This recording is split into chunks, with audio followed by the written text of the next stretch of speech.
Dikasihi Tuhan, selamat datang dan selamat berbakti di GKI Peterongan, khususnya bagi saudara-saudari yang baru pertama kali hadir di gereja ini.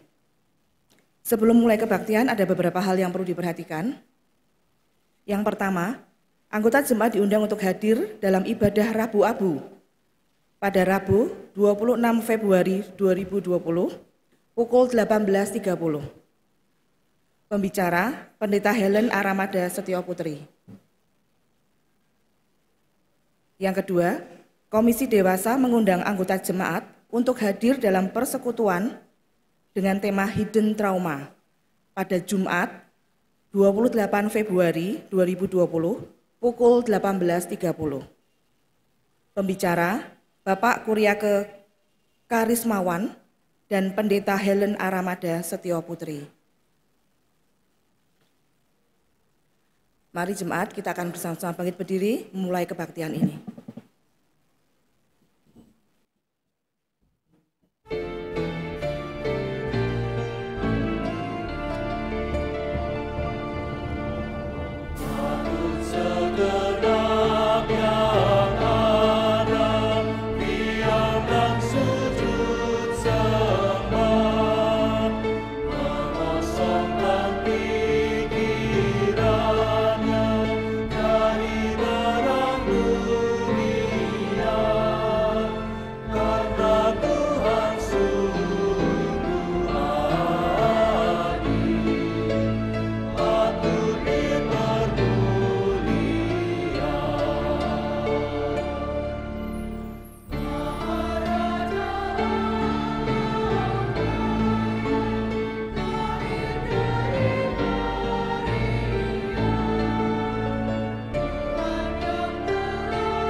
Pertolongan kita adalah dalam nama Tuhan yang menjadikan langit dan bumi.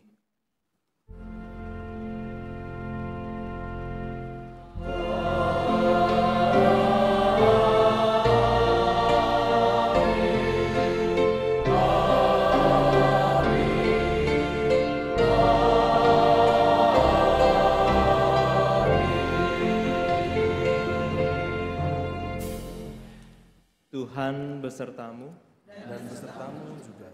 Bersilahkan duduk. Bapak Ibu Saudara yang terkasih dalam Tuhan Yesus Kristus, selamat pagi.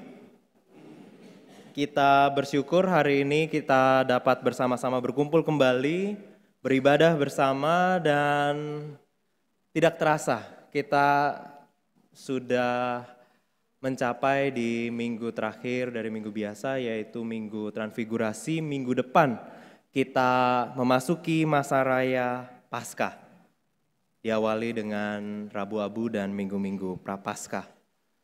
Jadi Bapak Ibu Saudara, di minggu transfigurasi ketika kita kembali mengenang memperingati kemuliaan yang terpancar dari wajah Kristus ketika ia berubah rupa di atas gunung. Kita hari ini dituntun dengan sebuah tema yang mengingatkan kita tentang menjaga kemurnian hidup. Dan Bapak Ibu Saudara, nas pembuka kita diambil dari 2 Korintus 3 ayatnya yang ke-18 yang mengatakan, dan kita semua mencerminkan kemuliaan Tuhan dengan muka yang tidak berselubung.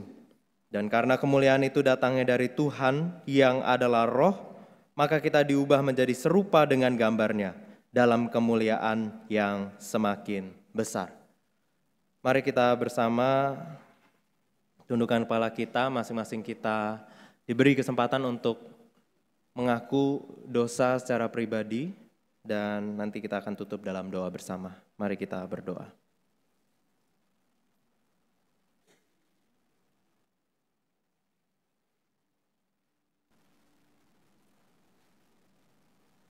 Ampunilah kami ya Tuhan, untuk setiap hal yang telah kami lakukan. Karena lebih banyak hal yang tidak berkenan di hadapan Tuhan yang kami kerjakan, dan kami biarkan terus-menerus mengisi hari-hari kehidupan kami.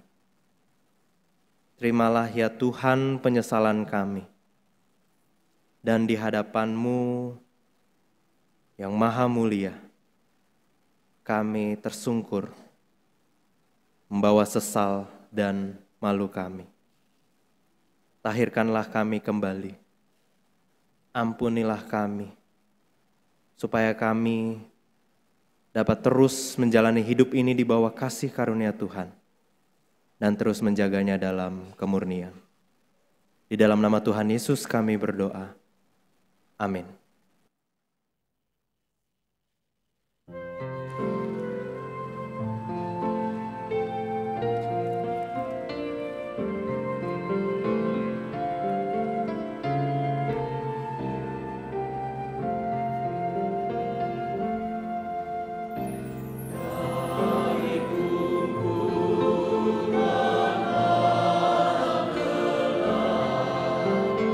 Yesus Tuhan.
Syukur pada Tuhan yang menyediakan anugerah-Nya bagi setiap kita yang mau mengaku dosa di hadapan Tuhan.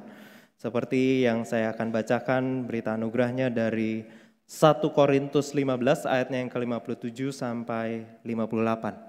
Di sana tertulis demikian. Tetapi syukur kepada Allah yang telah memberikan kepada kita kemenangan oleh Yesus Kristus Tuhan kita. Karena itu, saudara-saudaraku yang kekasih, berdirilah teguh, jangan goyah, dan giatlah selalu dalam pekerjaan Tuhan. Sebab kamu tahu bahwa dalam persekutuan dengan Tuhan, jerih payahmu tidak sia-sia. Di dalam Kristus engkau telah diampuni.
Mari kita bersama sebelum membaca dan merenungkan firman Tuhan, kita berdoa mohon pimpinan Roh Kudus. Kita berdoa. Kami bersyukur padamu Bapa, tiap kali kami boleh duduk diam, bersiap untuk membaca dan merenungkan kebenaran firman Tuhan. Terima kasih karena melalui firman yang kami baca ini, kami boleh berjumpa dengan Yesus, dan kami sungguh-sungguh antusias, kami sungguh-sungguh menantikan, kami sungguh-sungguh rindu untuk mendengar kembali apa yang Yesus hendak sampaikan, untuk melihat kembali kesaksian-kesaksian banyak orang tentang Yesus dan apa yang Ia ajarkan. Karena itu biar firman-Mu yang kudus ini boleh dimeteraikan dalam hati kami masing-masing dengan Roh-Mu yang kudus itu sendiri, menolong kami, membukakan hati pikiran kami sehingga firman yang tertanam itu boleh tumbuh dan berbuah dalam hidup kami sehari-hari. Berfirmanlah ya Bapa, sebab kami semua sedia untuk mendengarkan. Di dalam nama Tuhan Yesus kami berdoa. Amin.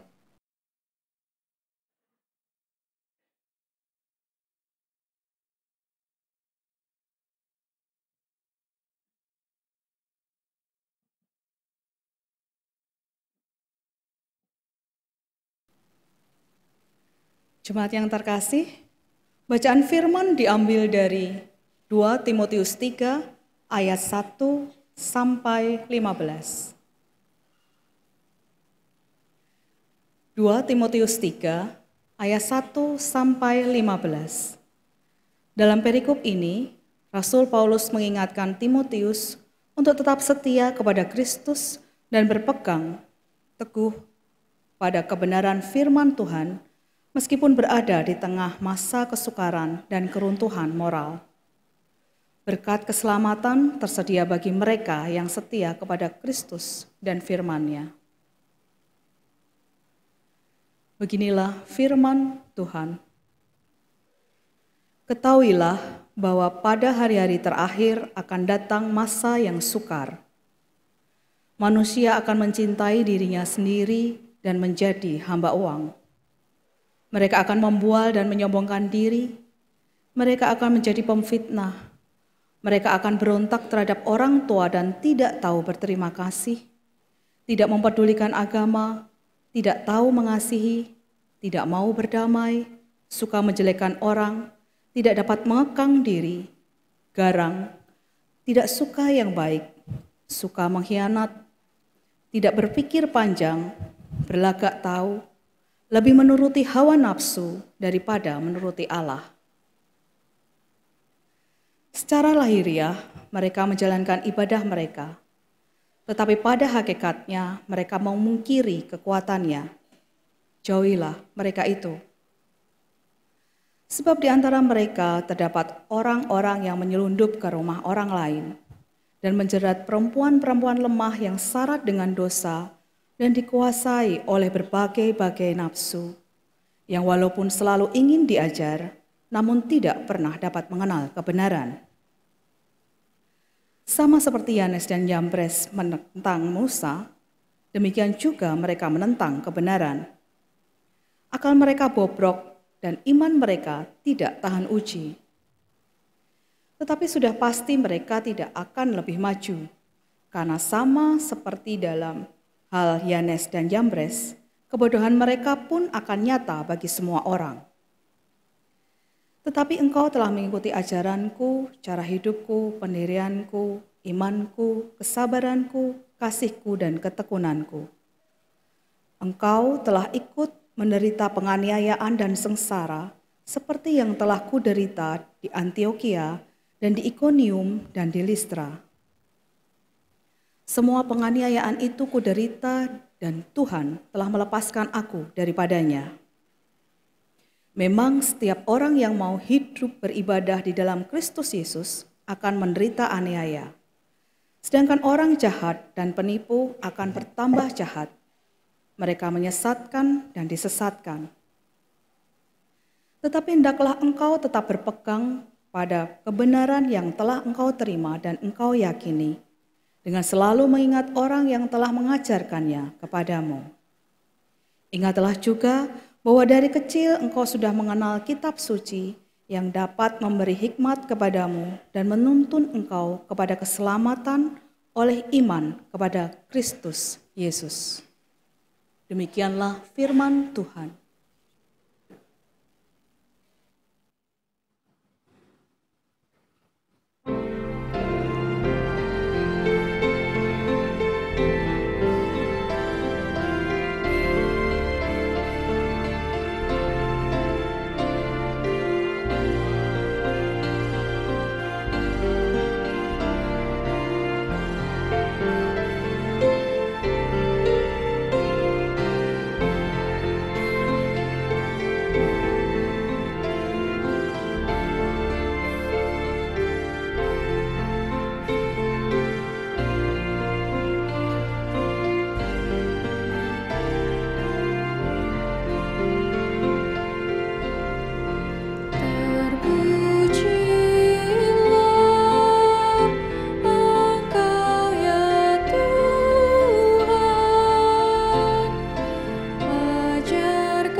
Bapak Ibu Saudara yang terkasih dalam Tuhan Yesus Kristus, tema kita menjaga kemurnian hidup.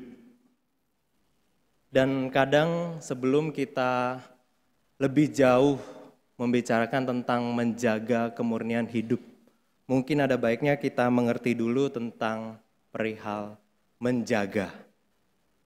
Dan saya sudah siapkan satu eksperimen sederhana, ya, ngerjain orang sedikit. Saya mohon kesediaan untuk Kak Aurel untuk maju ke depan. Jadi saya bereksperimen sedikit menitipkan sebuah kertas yang licin rapi 30 menit sebelum ibadah. Siapa suruh datang gak sih ya? Malah harus datang lebih awal ya. Bersyukur puji Tuhan ini salah satu kolektan teladan dan saya mau wawancara sedikit. Ya, Kak Aurel, saya boleh nilai dulu ya kertasnya. Tadi saya berikan dalam keadaan 99,99% rapi. Karena dari sananya ya, ada sedikit cowek di sini ya. Dan saya titipkan jangan masukin map, jangan ditaruh di mana-mana, tolong dijaga. Jangan ada bekas lipatan, jangan ada bekas lekukan, jangan ada goresan. Tapi ini lumayan bagus. Kasih tepuk tangan dulu dong buat rekan kita. Kak Aurel, sekarang pertanyaannya. Ya silahkan kalau ada yang mau lihat. Pertanyaannya, apa rasanya dikerjain? Enggak ada rasanya. Oh, enggak ada rasa. Baiklah. Bagaimana cara Kak Aurel untuk menjaga kertas itu supaya tetap rapi, tetap bersih? Padahal itu sudah dititipkan dari 30 menit yang lalu dan itu di ruang kolektan. Gimana caranya? Dia punya kursi sendiri, itu saya bilang sama temen jangan didudukin gitu. Oh gitu, temen yang di sebelah, oh pantes 4 gitu ya, ini cuma bertiga. Sebelahnya Johan ya?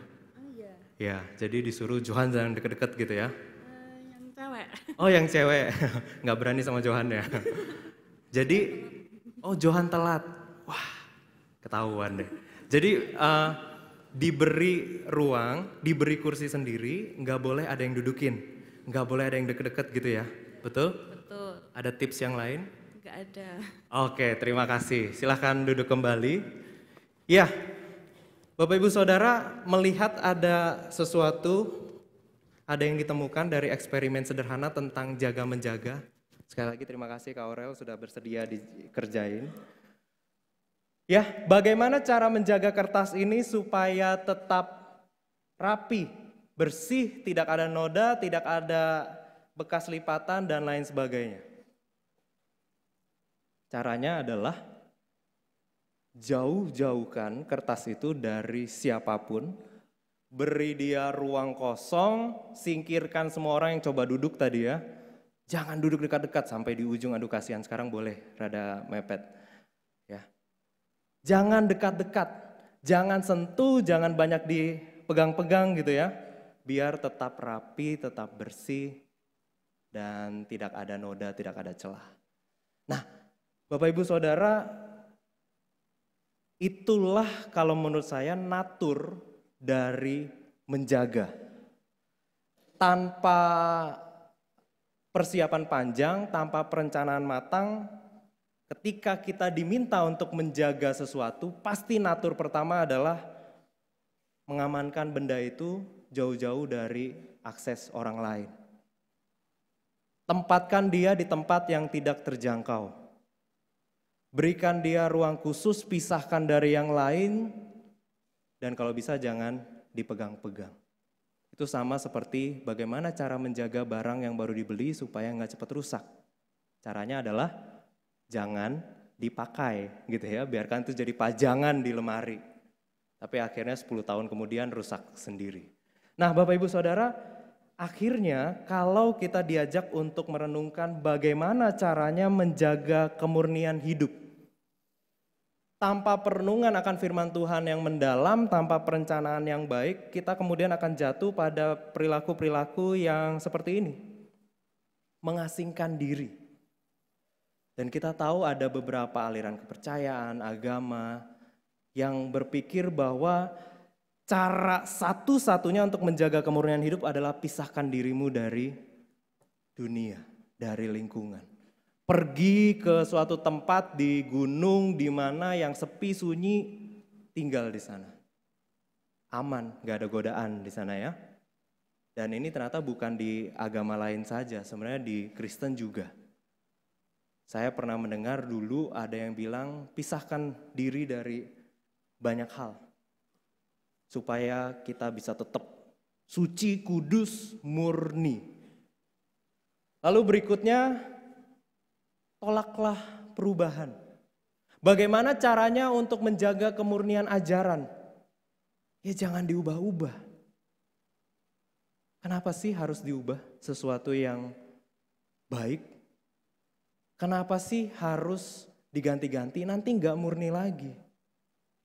Ya, kita selalu diuji tentang Alkitab kita ya. Katanya sudah melalui banyak tangan, sudah banyak terjemahan, lalu dianggap ini firman tidak murni lagi.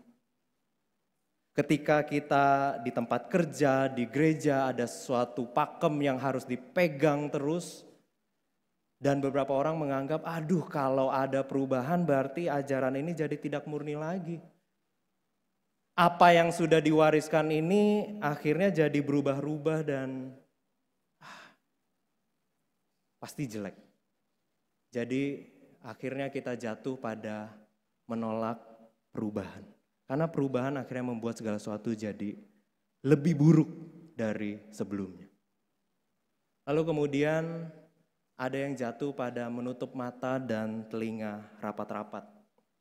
Saya pernah melihat ini di sebuah kolom caption sosial media, salah seorang rekan saya, bukan rekan Bapak Ibu, nggak ada di sini jadi ya.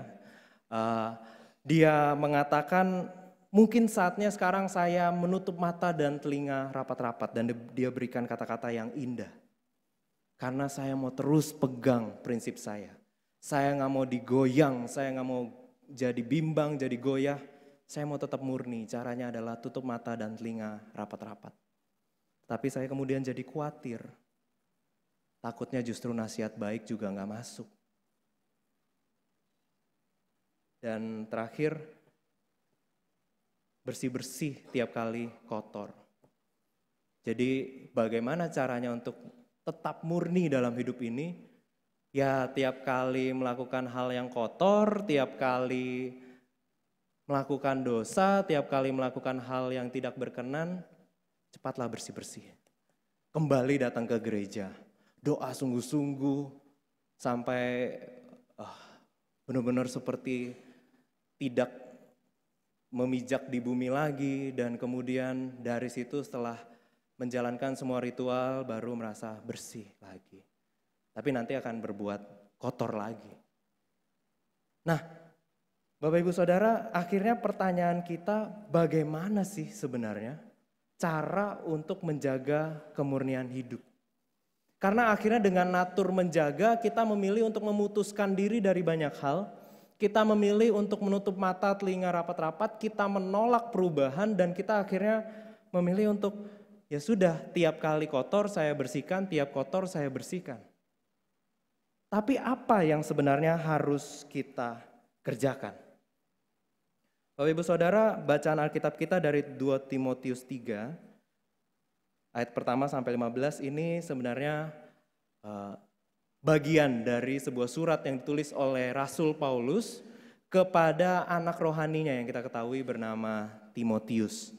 Dan Bapak Ibu Saudara, Rasul Paulus ini kalau kita baca, ketika menuliskan ini sebenarnya dia sudah mendekati akhir masa pelayanannya. Dia merasa waktunya sudah dekat. Tidak lama lagi darahnya akan dicurahkan sebagai korban persembahan bagi Tuhan. Itu artinya dia siap untuk mati sebagai martir.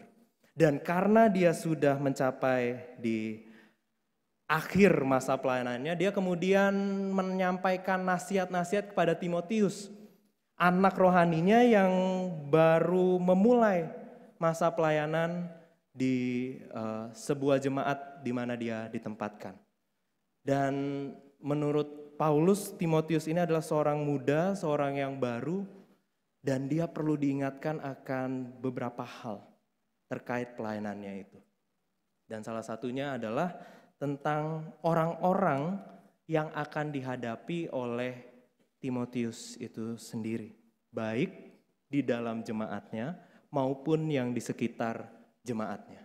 Orang-orang yang seperti apa, Bapak Ibu Saudara? Disebutkan ciri-cirinya. Orang-orang yang akan dihadapinya makin lama makin mencintai dirinya sendiri. Lalu menjadi hamba uang. Senang membual, senang menyombongkan diri, senang memfitnah. Berontak terhadap orang tua, tidak tahu berterima kasih, tidak mempedulikan agama, tidak tahu mengasihi, tidak mau berdamai, suka menjelekan orang, tidak dapat mengekang diri, garang, tidak suka yang baik, suka mengkhianat, tidak berpikir panjang, berlagak tahu, menuruti hawa nafsu saja, dan beribadah hanya secara lahiriah. Bapak Ibu Saudara menemukan juga di zaman sekarang orang-orang seperti ini.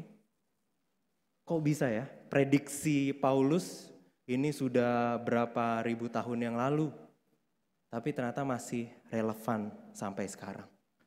Dan kalau Paulus mengatakan, ketahuilah bahwa pada hari-hari terakhir akan datang masa yang sukar, dan itu yang dimaksud adalah masanya, zamannya, eranya Timotius, maka kita bisa membayangkan berarti keadaan sekarang jauh lebih parah dari zaman yang diingatkan oleh Paulus. Dan kita bisa menemukan begitu dekat dan begitu banyak orang-orang dengan ciri-ciri seperti ini.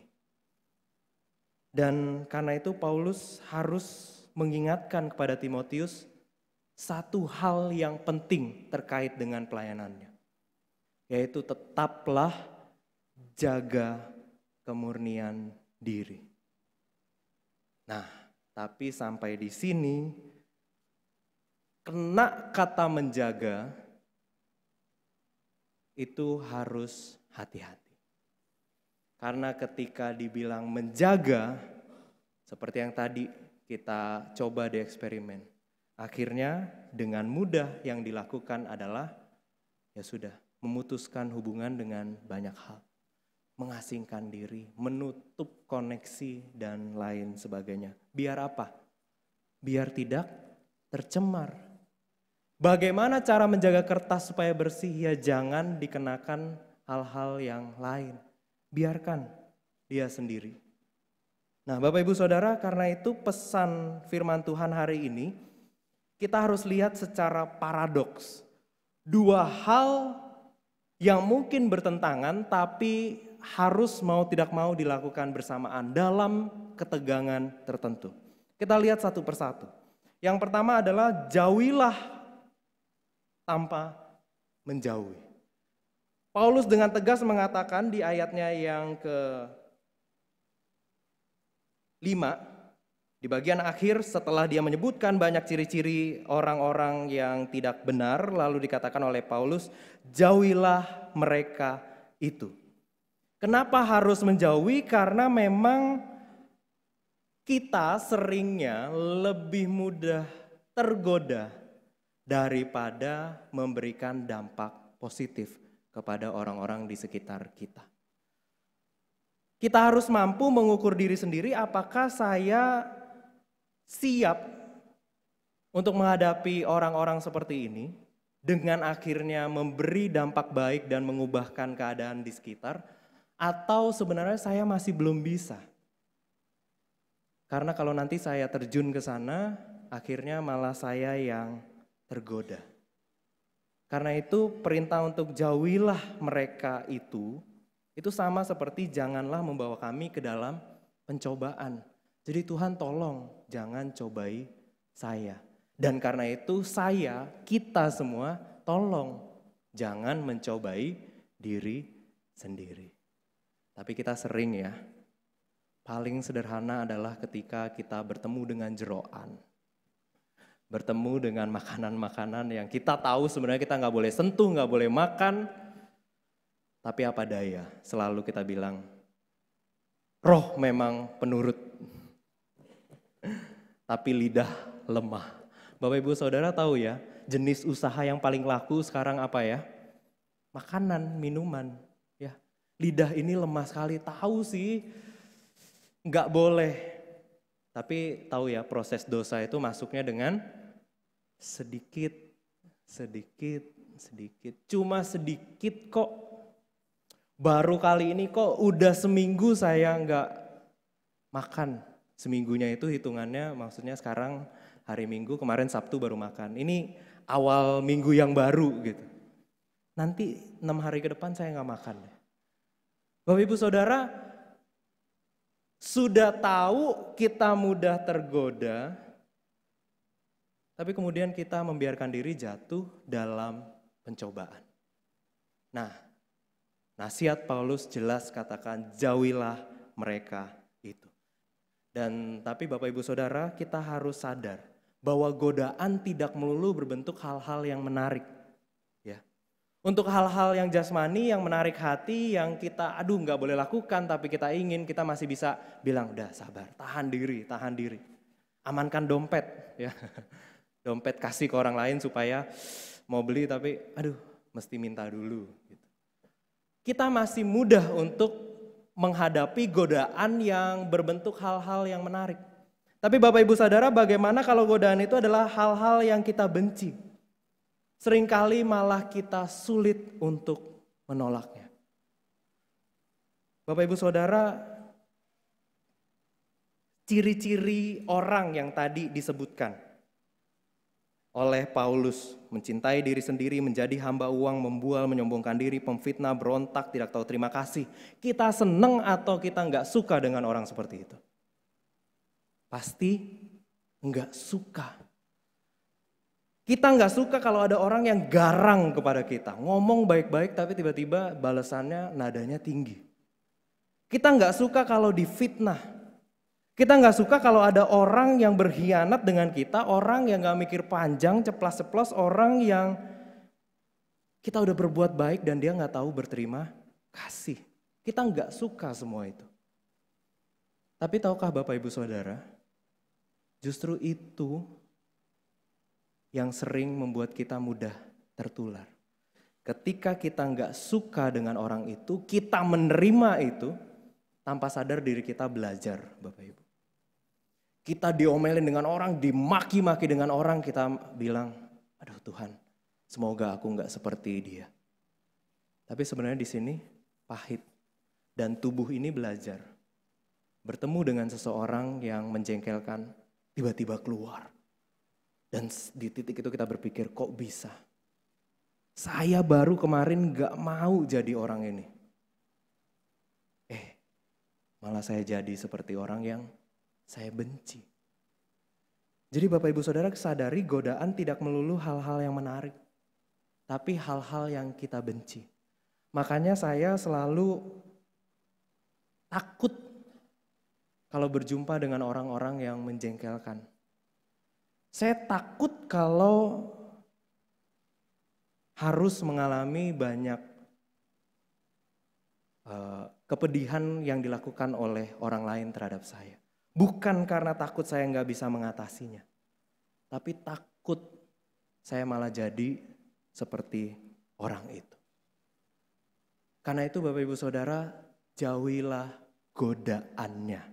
Lebih daripada orangnya, awas-awas mawas diri, perhatikan baik-baik, jangan sampai kita tergoda dengan hal-hal yang menarik hati kita ataupun hal-hal yang kita tidak suka. Dan kenapa saya katakan jauhi godaannya lebih spesifik daripada jauhilah mereka itu? Karena saya menemukan di 2 Timotius 4 ayat 2, Paulus pun mengingatkan Timotius untuk mau melayani mereka. Menegur orang-orang yang tadi disebutkan, yang tidak tahu terima kasih, yang tidak peduli agama, yang tidak tahu mengasihi, berlagak tahu, suka mengkhianat. Kata Paulus, tegurlah mereka. Dan itu artinya Paulus mau menyadarkan setiap kita bahwa setiap manusia itu bisa berubah. Nah, lagi-lagi kebiasaan buruk kita adalah kita selalu melihat seseorang sama dari waktu ke waktu. Dari dulu, sekarang, dan selamanya orang itu tidak akan berubah. Karena itu kalau kita ketemu di rumah, suami kita, istri kita, anak-anak kita, sebenarnya hari itu sudah berusaha untuk berubah. Tapi kemudian suatu saat dia jatuh lagi dan kita bilang, tuh kan kamu tidak pernah berubah, sama saja. Kita datang ke reuni, ada orang yang kita tahu pernah melakukan sesuatu yang tidak baik kepada kita dan kita masih bilang, nah ini orangnya. Padahal kita nggak tahu dia sekarang sudah berubah, itu kejadiannya sudah 30 tahun yang lalu, tetap label itu, perilakunya, perbuatan salahnya itu tetap kena di dia. Sama seperti tokoh bangsa kita ya, yang sekarang sudah jadi komisaris, masih terus diingat-ingat, oh ini orang mantan napi. Udah mantan napi, jadi komisaris, berlagak seperti direktur utama gitu ya. Nah Bapak Ibu Saudara, jauhilah godaannya.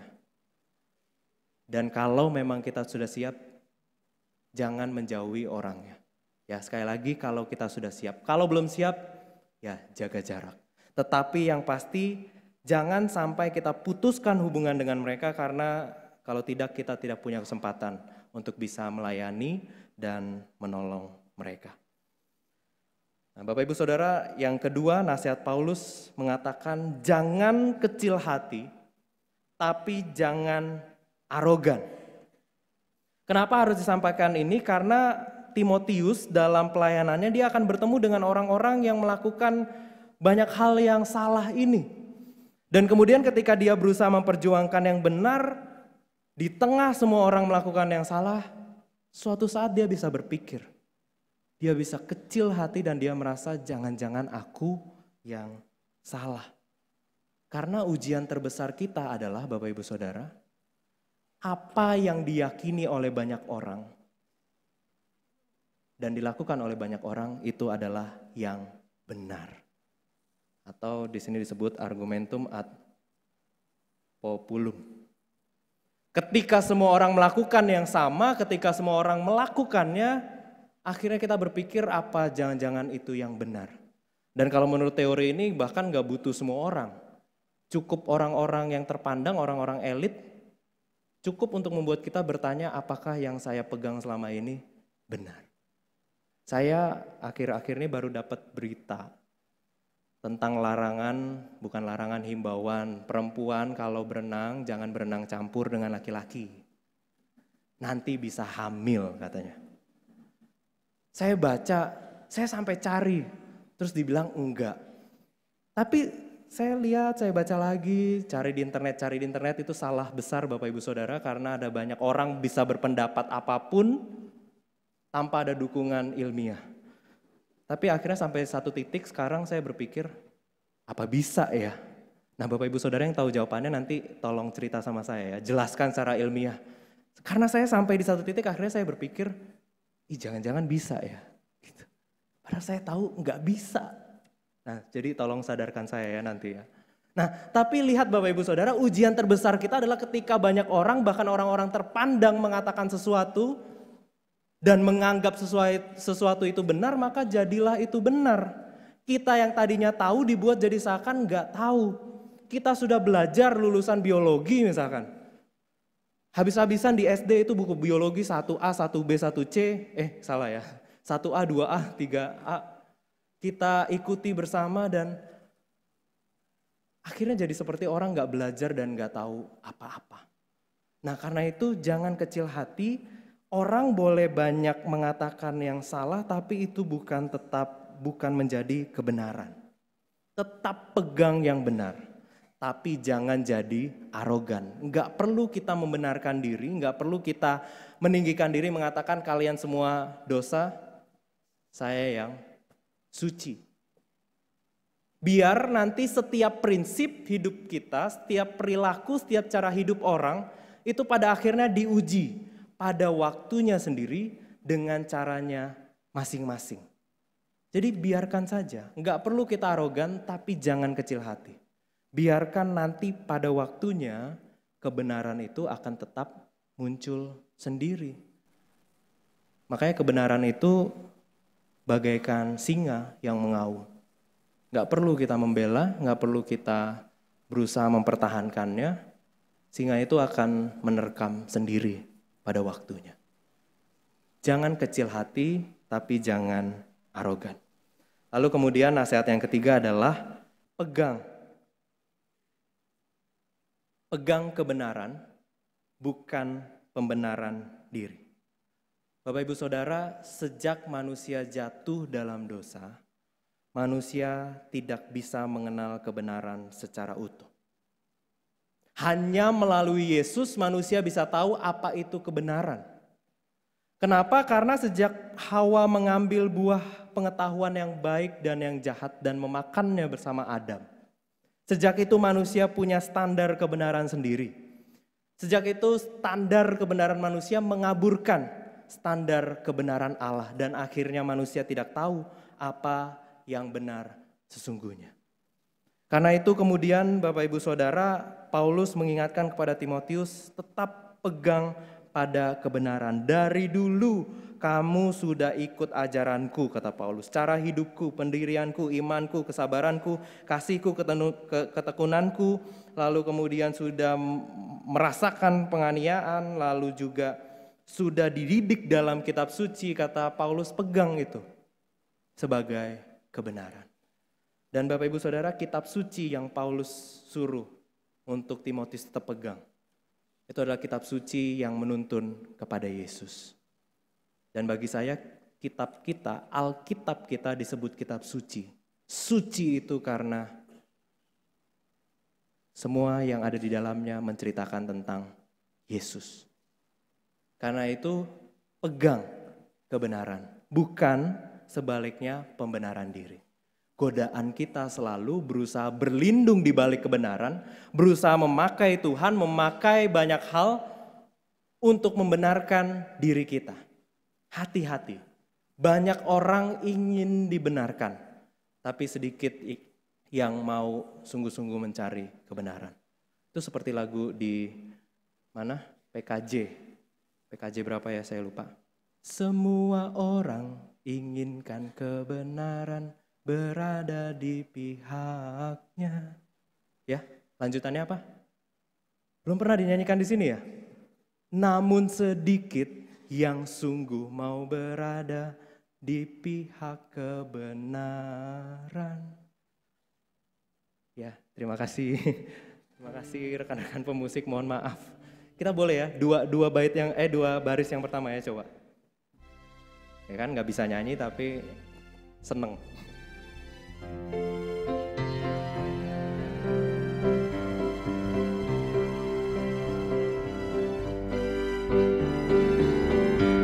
Di aplikasi kita ada loh, Hidup.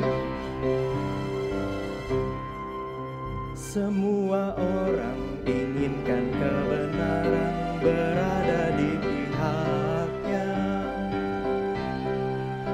Namun sedikit yang sungguh mau berada di pihak kebenaran. Lanjutannya.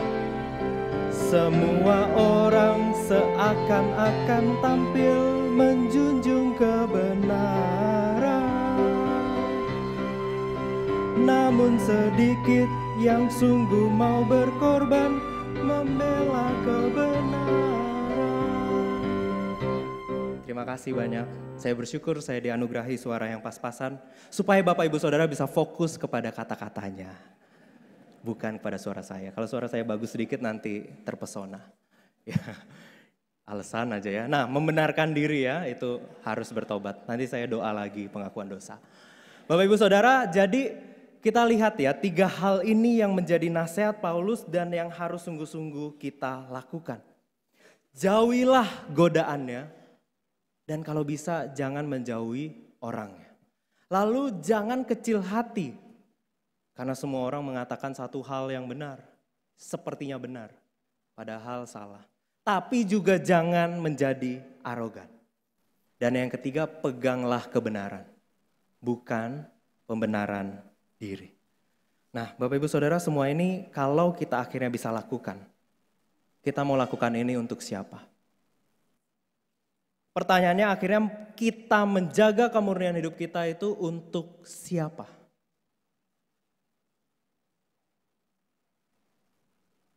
untuk Tuhan kita tentunya, Yesus Kristus. Kita mau mempersembahkan seluruh hidup kita menjadi sesuatu yang murni, sesuatu yang baik, yang berkenan kepada Tuhan.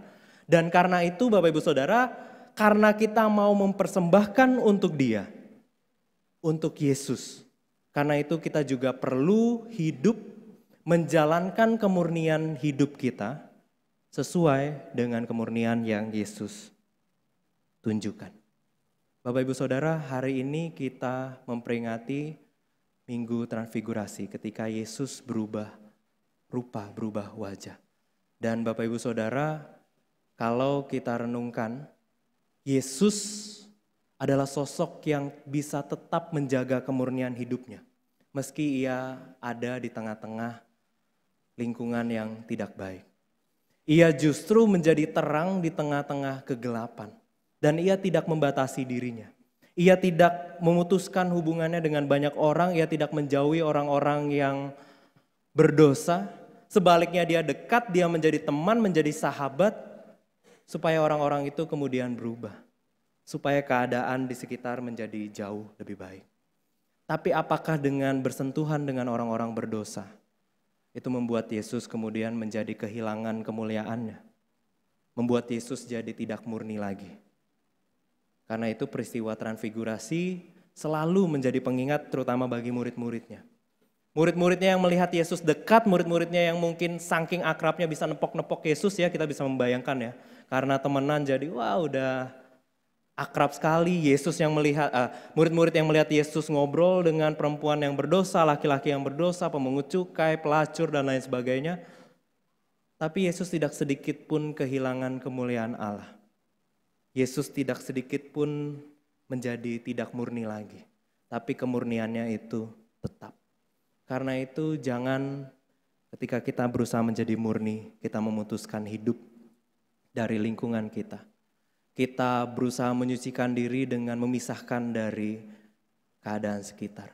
Biar kita terus jalani hidup kita sekarang, tapi sambil terus mengarahkan diri pada Yesus yang sudah menjadi teladan kita, yang membuktikan bahwa seorang manusia mampu untuk mempertahankan kemurniannya meskipun ia ada di tengah lingkungan yang tidak baik. Karena itu Bapak Ibu Saudara, pastikan ini. Ketika kita bertekad, saya mau menjaga kemurnian hidup saya mau menjaganya dengan tetap meniru Yesus. Dan semua ini hanya untuk menjadi serupa dengan Yesus. Tuhan memberkati kita sekalian. Amin.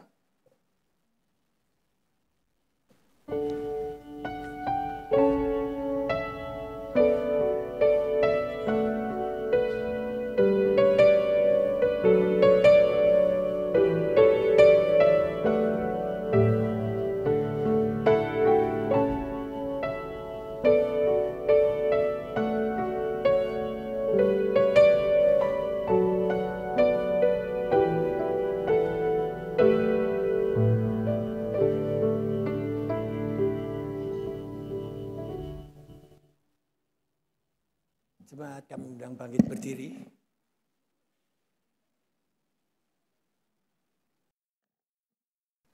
Dengan sepenuh hati, mari kita mengikrarkan iman rasuli demikian.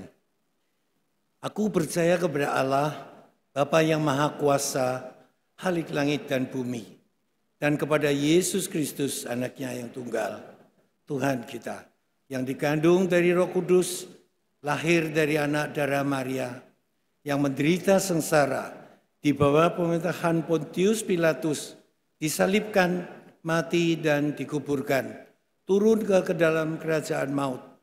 Pada hari yang ketiga, bangkit pula dari antara orang mati, naik ke surga, duduk di sebelah kanan Allah, Bapa yang Maha Kuasa.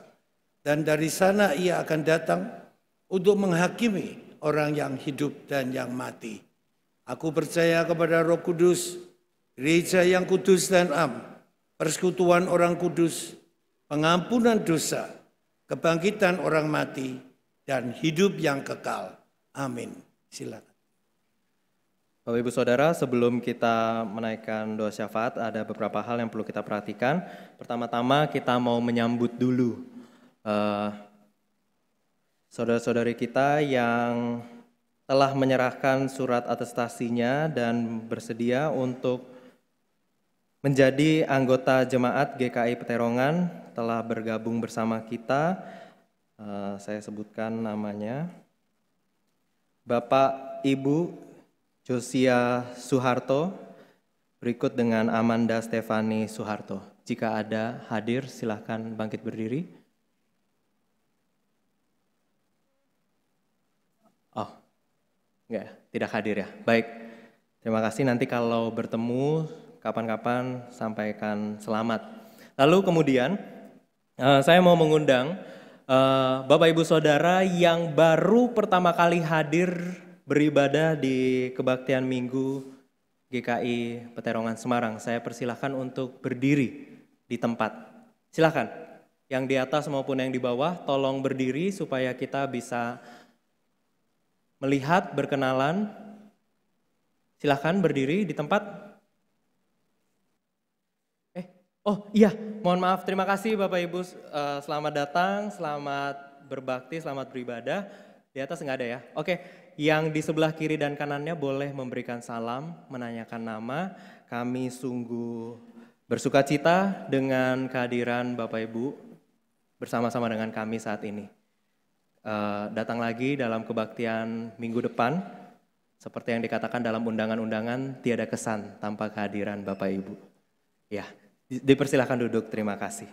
Nah Bapak Ibu Saudara, GKI Peterongan Semarang berkomitmen untuk tahun ini dan seterusnya mau menjadi gereja yang lebih ramah lagi, yang lebih terbuka menyambut siapa saja yang hadir, tidak sebagai tamu, tapi sebagai bagian dari GKI Peterongan itu sendiri. Nah komitmen ini kita mau mulainya dari para pengerja dulu. Kami berempat, Pendeta Jerby, Pendeta Rinta, Pendeta Helen dan saya mau mencoba mulai dari hari ini, kalau kami yang memimpin, kami akan coba menyambut saudara-saudari yang baru pertama kali hadir. Dan bagi Bapak Ibu tadi ya, terima kasih sudah berkenan berdiri. Bapak Ibu juga diundang untuk kalau berkenan mengikuti proses penerimaan anggota baru. Tapi kita tetap menyambut, menerima sebagai bagian dari GKI Peterongan, bukan tamu. Terima kasih. Nah Bapak Ibu Saudara, beberapa hal yang perlu kita perhatikan adalah sebentar lagi kita akan memasuki masa Raya Paskah. Dan kita akan memulainya di Rabu Abu. Bapak Ibu Saudara diundang untuk hadir tanggal 26 Februari 2020 pukul 18.30, hari Rabu. Apakah ada tayangan ininya? Ya, ini menjadi pembuka dari rangkaian masa Raya Paskah dan ini pembuka dari bulan puasa kita. Ya, mulai dari Rabu Abu kita akan berpuasa dan nanti akan ada tuntunan puasa. Tapi kali ini ada bentuk digitalnya. Jadi Bapak Ibu Saudara dihimbau juga untuk mengunduh dan memperbarui aplikasi GKI Peterongan Bapak Ibu karena fitur-fiturnya makin ditambah. Ya, dan jangan lupa daftar untuk nanti pakai fitur renungan yang menuntun di hari-hari ketika Bapak Ibu Saudara tidak mengikuti ibadah, jadi nggak ada ibadah di gereja, nanti akan ada renungan tiap harinya. Dan ada penanda apakah kita berhasil puasa atau tidak. Dan penanda ini tidak hanya kita tidak diminta untuk berpuasa secara pasif saja dengan menahan diri, tapi juga aktif. Karenanya di tiap hari akan ada seperti PR atau tugas yang sudah saya lakukan hari ini. Yang pertama adalah tampil segar dan memberi senyuman ke banyak orang. Ya, contohnya seperti itu. Jadi silahkan Bapak Ibu Saudara mengunduh dan memperbarui aplikasi GKI Peterongan untuk bisa mengikuti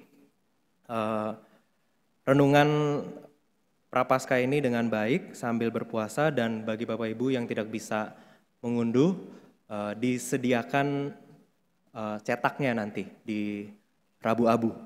Nah kemudian dalam masa Raya Paskah ini akan ada drama seri. Boleh ditampilkan ininya, posternya, dan juga bisa dilihat di warta Bapak Ibu. Drama serinya berjudul Rama dan Sadewa Prahara di negeri surya kencana. Nah, seperti apa? Jadi jangan ketinggalan ceritanya, mulai dari Rabu Abu dramanya sudah ada, Prapaskah 1, 2, 3 sampai nanti Jumat Agung dan Minggu Paskah. Itu juga akan ada drama. Dan dramanya pemainnya dari kita-kita, jadi silahkan dinikmati sebagai bagian dari ibadah yang menolong kita untuk lebih mendekatkan diri pada Tuhan, karena drama-drama ini juga disesuaikan dengan tema-tema yang ada.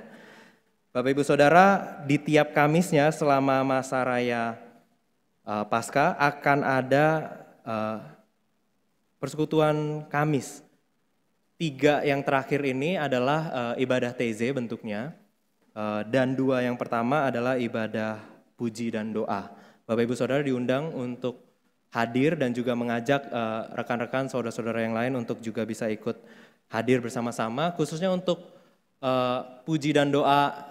Kali ini kita mau mencoba menghadirkan persekutuan yang ramah dengan disabilitas. Terutama yang disabilitasnya adalah bisu dan tuli. Jadi Bapak Ibu Saudara yang punya rekan-rekan bisu dan tuli boleh untuk hadir, dan bagi yang bersedia untuk juga bersama-sama memakai bahasa isyarat juga dipersilahkan. Boleh menghubungi panitia. Kami sangat terbuka untuk Bapak Ibu Saudara yang bisa berbahasa isyarat. Lalu berikutnya ada persekutuan senior. Kami mengundang Bapak Ibu Saudara lanjut usia untuk mengikuti persekutuan senior pada hari Selasa 25 Februari 2020 pukul 17.30. Pembicaranya, pemimpinnya adalah Pendeta Emeritus Andreas Gunawan, dan temanya melepas pengampunan musim baru segera datang, Selasa 25 Februari pukul 17.30. Lalu kemudian ada seminar bertemakan Hidden Trauma. Bapak Ibu Saudara diundang untuk mengikuti seminar ini. Pembicaranya adalah Bapak Kuryake bersama dengan Pendeta Helen Aramadastio Putri pada hari Jumat 28 Februari pukul 18.30. Silahkan mendaftar dengan menghubungi nomor-nomor yang ada atau di depan ruang kebaktian. Setelah kebaktian ini berakhir, Bapak Ibu Saudara bisa tunggu sebentar dan mendaftarkan pada meja yang disediakan. Lalu terakhir mengenai lagu penyesalan, lagu pengakuan dosa yang ditayangkan di layar LCD. Jadi Bapak Ibu Saudara, mulai hari ini nyanyian penyesalan akan ditampilkan di layar LCD, dan ini bukan sesuatu yang tiba-tiba, yang baru dan tanpa pertimbangan. Ini sudah melalui pertimbangan yang matang, dan tentu kita masih terus memperhatikan kaidah-kaidah, koridor-koridor liturgi dan teologisnya. Jadi pengaturannya, penampilannya juga akan ditampilkan sedemikian rupa sehingga Bapak Ibu Saudara ketika memandang kepada layar LCD, melihat teks nyanyian ada di sana, itu tidak terganggu dan tetap menolong Bapak Ibu Saudara untuk mengarahkan hati kepada Tuhan dan membawa setiap pengakuan dosa. Kalau ada yang mau ngobrol-ngobrol terkait hal ini, boleh kepada saya atau kepada rekan-rekan majelis, nanti kita akan sampaikan hal-hal yang melatar belakanginya. Baik Bapak Ibu Saudara, itu yang perlu kita perhatikan bersama. Kini kita teduhkan diri kita membawa doa syafaat kita ke hadapan Tuhan. Mari kita berdoa. Bapa di surga, terima kasih firman Tuhan boleh kami sama-sama renungkan hari ini, dan kami boleh diberi kekuatan, diingatkan kembali untuk terus menjaga kemurnian hidup kami dengan cara yang benar, yang berpadanan dengan kehidupan Kristus. Senantiasa memberi diri kepada orang, tidak menutup diri, lebih banyak menebarkan kasih, dan sambil terus menjaga kemurnian dengan tidak kompromi sedikit pun dengan dosa. Terima kasih Tuhan, Engkau baik. Dan saat ini kami berdoa menaikkan doa syafaat kami mohon kiranya Engkau berkenan menolong setiap kami yang saat ini sedang menghadapi beban persoalan pergumulan. Kami yang sedang bergumul dengan sakit penyakit, kami yang sedang bergumul dengan masalah di tempat kerja, di keluarga, di studi kami, dan berbagai pergumulan persoalan lain yang Engkau tentu tahu apa yang sedang kami hadapi. Kami mohon kiranya Engkau memampukan kami, menolong kami membuat kami lebih berani untuk menghadapi semua ini, pantang menyerah karena kami tahu kami berjalan bersama dengan Tuhan. Dan kami berdoa untuk saudara-saudara kami yang juga memiliki pergumulan. Tuhan, mereka yang saat ini terbaring lemah sehingga tidak bisa ikut bersama-sama dengan kami beribadah di tempat ini. Mereka yang undur karena banyak hal yang mengecewakan, banyak hal yang masih mengganggu pikiran dan hati mereka. Tuhan juga Engkau tahu, Engkau mau menjamah mereka, memulihkan mereka, menyembuhkan mereka, dan Tuhan, buatlah mereka semangat kembali dengan Engkau menyatakan kasih-Mu dan membuat mereka sadar bahwa Engkau dekat dengan mereka. Ajar kami Tuhan untuk menjadi saudara-saudari yang baik, yang juga mau hadir, menyertai, menemani mereka dalam pergumulan yang mereka sedang hadapi. Tuhan, dalam kemurahan-Mu kami mohon. Kami berdoa bagi jemaat-Mu di tempat ini, GKI Peterongan Semarang. Kami bersyukur kami boleh ada bersama-sama saat ini di tempat ini menjadi bagian dari GKI Peterongan. Kami bersyukur Tuhan untuk orang-orang yang Kau tempatkan, yang Kau panggil secara khusus untuk melayani di GKI Peterongan Semarang ini. Terima kasih untuk Majelis Jemaat, terima kasih untuk para pengerja, terima kasih untuk para pengurus, terima kasih untuk tim-tim yang ada, terima kasih untuk kepanitiaan Paskah yang saat ini sedang berjalan. Terima kasih untuk setiap aktivis dan setiap kami yang juga ikut ambil bagian dalam pelayanan ibadah persekutuan di jemaat-Mu di tempat ini. Tolong berkati kami semua dengan hikmat Tuhan, dan biar melalui setiap yang kami lakukan, setiap perjumpaan dalam ibadah, dalam persekutuan, kami sungguh-sungguh menghayati perjumpaan kami dengan Engkau dan dengan sesama kami. Tuhan, dalam kemurahan-Mu kami mohon. Kami berdoa bagi bangsa dan negara kami, Indonesia. Terima kasih untuk Indonesia, dan kami mohon Engkau terus memberkati para pemimpin bangsa kami dari yang tertinggi hingga yang terendah. Berikan mereka rasa tanggung jawab untuk terus mengerjakan bagian mereka dengan baik. Dan selalu Tuhan kami mohon, ajar kami supaya kami menjadi warga negara yang baik, memberi sumbangsi baik bagi bangsa kami. Dan Tuhan, dimanapun ada pertikaian, biar kami terus menjadi pembawa damai. Terima kasih Tuhan, terima kasih. Masih banyak hal yang mungkin belum dapat kami sampaikan dengan kata-kata pada saat ini. Tapi Tuhan, Engkau mengetahui, dan kiranya kami mohon Engkau berkenan menjawab setiap seru doa kami sesuai dengan kehendak Tuhan. Dan kami naikkan doa ini hanya di dalam nama Tuhan kami Yesus Kristus yang telah mengajarkan kami berdoa.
Jemaat yang dikasihi Tuhan, tibalah saatnya untuk kita memberikan persembahan pada Tuhan. di mana ayat yang akan kami bacakan dari Mazmur 96, ayatnya yang ke-8. Berilah kepada Tuhan kemuliaan namanya, bawalah persembahan dan masuklah ke pelatarannya.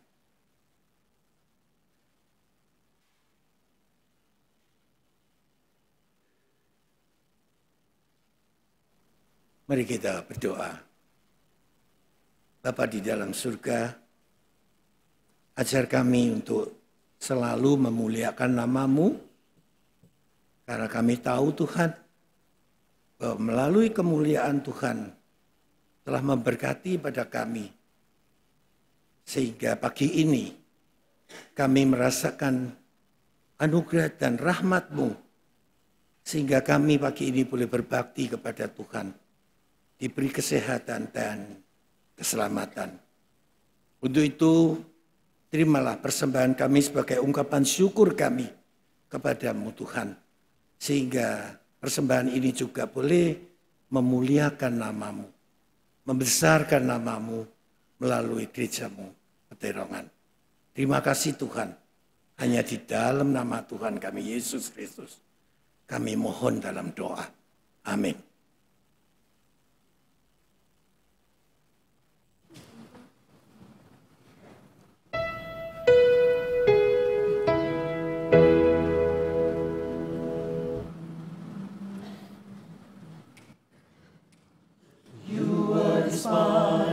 You were rejected, lost those who pass by, even averted their gaze from the sight.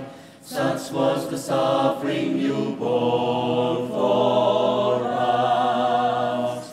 Led like a lamb to the slaughter, you spoke not a word, but chose to be silent, though you did no wrong.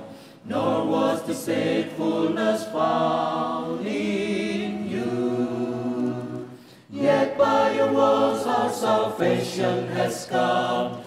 Yet by your suffering our freedom is won. For God has highly exalted your name. He has enthroned you on high. Jesus, the name above all names. God has highly exalted your name. He has enthroned you on high. Jesus, the name above all names. You were despised, you were rejected, Lord, those who pass by, even averted their gaze from the sight. Such was the suffering you bore for us. Led like a lamb to the slaughter, you spoke not a word, but chose to be silent, though you did no wrong. Nor was the faithfulness found in you. Yet by your words our salvation has come. Yet by your suffering our freedom is won. For God has highly exalted your name. He has enthroned you on high. Jesus, the name above all names. God has highly exalted your name. He has enthroned you on high. Jesus, the name above all names. You were despised, you were rejected, Lord, those who pass by, even averted their gaze from the sight. Such was the suffering you bore for us.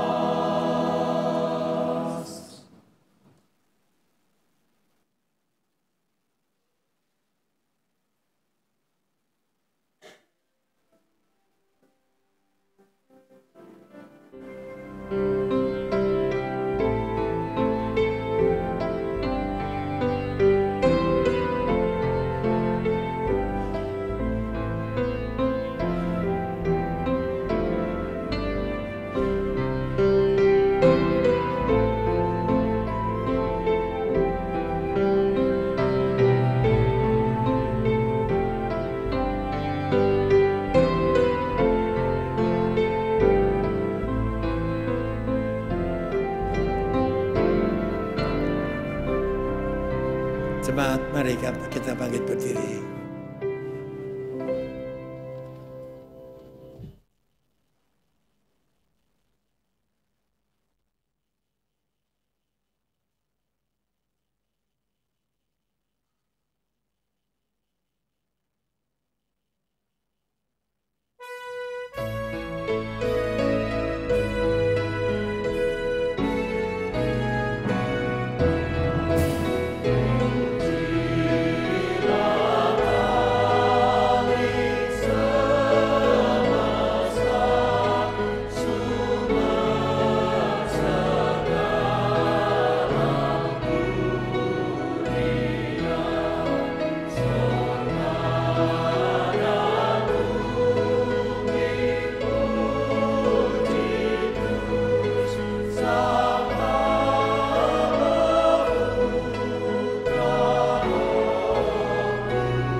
Kini tiba waktunya bagi kita untuk diutus ke tengah dunia dengan tidak takut akan perubahan, dengan terus mau menjalin relasi yang baik dengan sesama kita, dan tidak terlalu takut dengan banyak pengaruh yang ada di sekitar kita.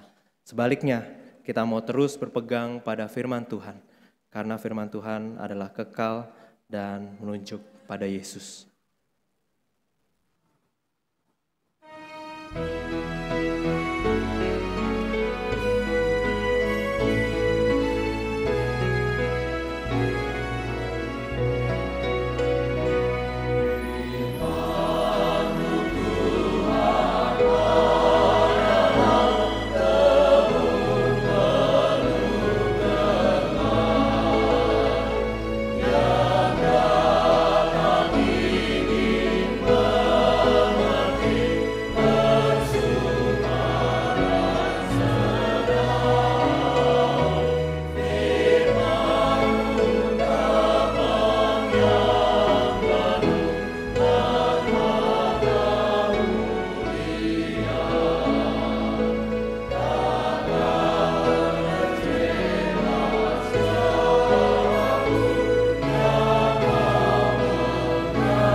Maka arahkanlah hatimu kepada Tuhan.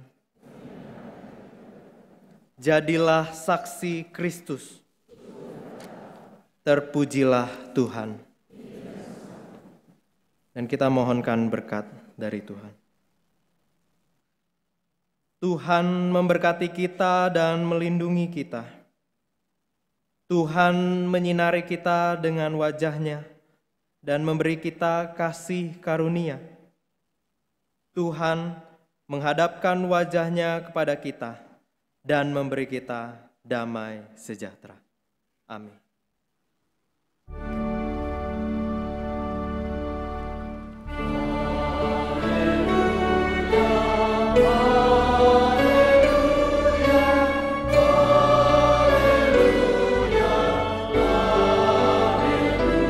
Haleluya,